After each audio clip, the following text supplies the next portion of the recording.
experience. I'm sure a lot of you guys can relate na when we listen to the track or we watch the music video, para talaga tayong sumakay sa time machine. Tama ba? Yes. Okay. That's right. And a personal question, because I'm sure we all watched the music video, and we saw that the key visual was actually a cassette tape. Meron bang meaning to, or?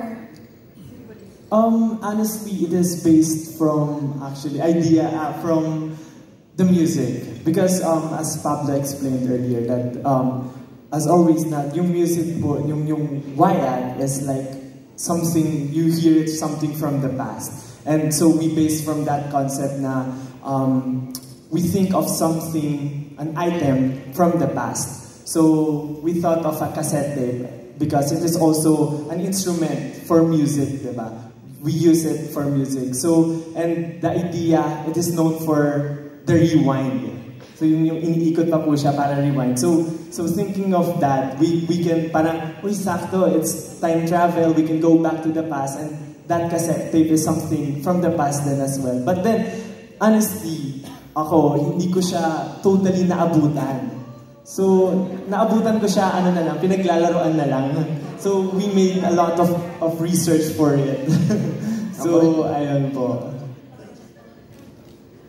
Dun sa sinabi ni Justin, add ko na lang rin po, yung kasi sa buong concept po ng Wyatt, hindi lang po talaga cassette tape din yung pinaka, kumbaga masasabi namin image na pwede namin mapakita. And siguro i-flaunt ko na lang rin po kasi because sa choreography po namin, parang I thought of something that the audience can easily remember when we dance the song and when they hear the song. So parang sa lyrics po namin, meron doon nakalagay heart and soul. So naisip ko po, it's all about the connection. So inisip ko agad, paano ba ko-connect? So naisip ko agad yung plug.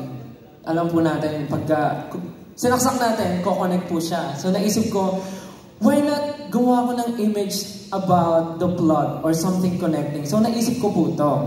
This one. So nasa choreography po namin siya. And naisip ko po na heart and soul combined equals passion. So naisip ko po yun and ginawa po namin itong trademark dance na to.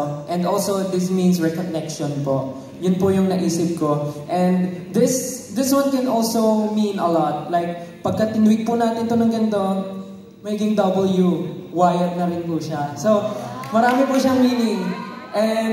And the basic meaning din po kasi nitong sign na to is I love you. So parang, this is also a symbol na sinasabi namin sa fans namin, to our supporters, na we love them. So, ayun po yun. Kinikilig kayo. Kinikilig kayo. Justin, naabutan mo naman yung plug, no? Apo!